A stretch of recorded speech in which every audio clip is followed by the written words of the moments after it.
ಅಬು ನ್ಯೂಸ್ಗೆ ಸ್ವಾಗತ. ನಾನು ಜಹೀರ್. ನಮ್ಮ ನಡೆ ಸತ್ಯದ ಕಡೆ. ರಸ್ತೆ ಮಾತ್ರವಲ್ಲ, ಸಮಸ್ಯೆಗೆ ಶಾಶ್ವತ ಪರಿಹಾರ ಕಲ್ಪಿಸುವ ನಿಟ್ಟಿನಲ್ಲಿ ನಗರಸಭೆ ಮತ್ತೊಂದು ಮಹತ್ವದ ಹೆಜ್ಜೆ ಇಟ್ಟಿದೆ.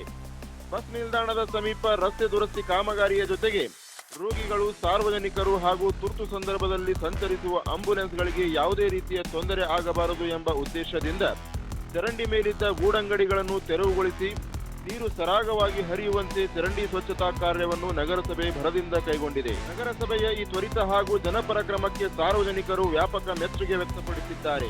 ಇದೇ ವೇಳೆ ಮುಂದಿನ ದಿನಗಳಲ್ಲಿ ಯಾರೂ ಕೂಡ ಚರಂಡಿ ಮೇಲೆಯೇ ಗೂಡಂಗಡಿಗಳನ್ನು ನಿರ್ಮಿಸಿ ಅಥವಾ ವಸ್ತುಗಳನ್ನು ಇಟ್ಟು ಸಾರ್ವಜನಿಕರ ಓಡಾಟಕ್ಕೆ, ರೋಗಿಗಳ ಸಂಚಾರಕ್ಕೆ ಹಾಗೂ ಆಂಬ್ಯುಲೆನ್ಸ್ಗಳ ಸುಗಮ ಸಂಚಾರಕ್ಕೆ ಅಡ್ಡಿಯಾಗಬಾರದು. ಸಾರ್ವಜನಿಕರ ಹಿತವನ್ನು ಗಮನದಲ್ಲಿಟ್ಟುಕೊಂಡು ಎಲ್ಲರೂ ಸಹಕರಿಸಬೇಕು ಎಂದು ಸಾರ್ವಜನಿಕರು ಒತ್ತಾಯಿಸಿದ್ದಾರೆ.